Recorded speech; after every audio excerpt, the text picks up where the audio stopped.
Hey everybody, welcome to the Black-Red Eldrazi Aggro deck tech. And now this is a deck that's kind of just recently popped up um, on the Magic the Gathering Online 5.0 bracket. You can find it just by searching for MTGO 5.0 on Google. It's pretty easy to spot there. It should be the first link. But yeah, it's been popping up in the standard run. I guess the standard 5.0 list. I felt like I should give it a try. But first, I just want to go through the card choices, and I'll kind of make these bigger so you can see. So on the left, you have the lands. There's Aether Hubs for it's just an important land. It can fix colors, and also taps for colorless, which is important in a deck running Eldrazi. Then you have Foreboding Runes, the black-red dual land, which you need to cast, some of your spells, especially your sideboard spells. 5 mountains, pretty self-explanatory. You run red, so you're probably running mountains. And then 4 Ruins of Oran Reef. Now, this card's interesting. Taps for colorless, which you need. But also, when a colorless creature comes into play, you can actually tap Ruins of Oran Reef to put a +1/+1 counter on that creature. So if you have some extra mana, you can play your creatures or a creature and give it a little extra boost before sending it off to do damage. Now, then you have the Spire of Industry, just a great card for fixing colors if you have an artifact. That's why we run Pianalar, and there's a significant number of artifacts in the deck, such as Scrap Heap Scrounger, Heart of Koran, Aether Sphere Harvester, and of course the ever-present Walking Ballista. So that's kind of the land suite, and of course there are 4 swamps at the bottom there. The 4 Fatal Push suite, just good against the meta.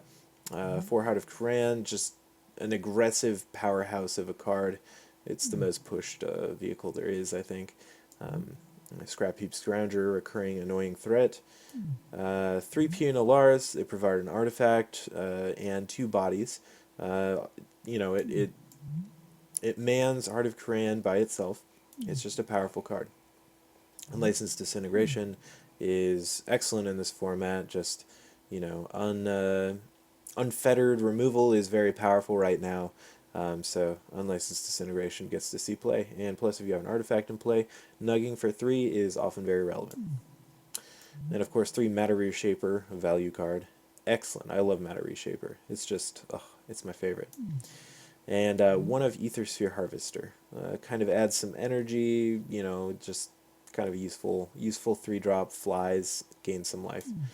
4 Thought-Knot Seer. I think this is the best colorless Eldrazi card to play just in general. This thing is insane.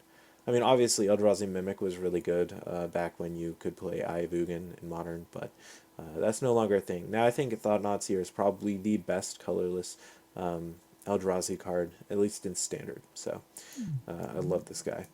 And Reality Smasher is an absolute monster. 5/5 trample haste with spell evasion, kind of. Whenever it becomes targeted, the controller of that spell must discard a card unless, or else it would be countered. So this is just a great kind of evasive threat. It's really nice. And then Walking Ballista, just good against the meta. Stops the Sealy combo. It's just a solid dude. Also, you can trigger Fatal Push with Walking Ballista, kind of an interaction that is well known at this point in the format. Now on the sideboard, I took this list from someone who did well in a league. So I'm not sure of all these card choices. Like, I'm not sure you need 3 Shocks and 2 Incendiary Flow and only 2 Transgress the Mind. It seems kind of weird to me. But maybe the list is just fast enough that you don't even need to worry about the Saheeli Copycat combo, especially with Walking Ballista and so much removal in the main. But, of course, not sure. We'll have to keep an eye out for all that. See if we want to tweak the list after we're done here. But so in addition to the burn spells, Incendiary Flow, and Shocks, there are 2 Transgress the Mind to kind of play with the hand. 3 release the Gremlin to destroy artifacts, which obviously is quite excellent in the format, and 2 Olivia mobilize for war. Now this card is like the one that struck me as a bit weird. Um, when a creature enters the battlefield, you can discard a card. If you do, put a 1/1 counter on that creature, and that creature gains haste until end of turn, and then becomes a vampire. Kind of going along with Olivia's flavor of turning people into vampires. It's kind of cool. But it's kind of a weird card because, you know, it hasn't really seen much play outside of this deck. It's not particularly powerful because you're giving up cards to give something haste. So it's a really aggressive creature.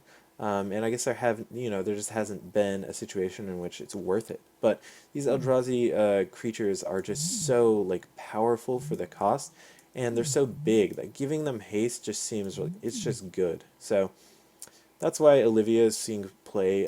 Some decks have like 2 in the main and only run 2 Pias, but I think 3 Pias is better, especially with the Spire of Industry and all the artifact synergies that are in the deck. And then, of course, they kind of round out the top end with 2 Chandra and an Ob, just for some extra card advantage and creature removal that you can bring in, and some late game staying power. So, yeah, that's kind of the deck.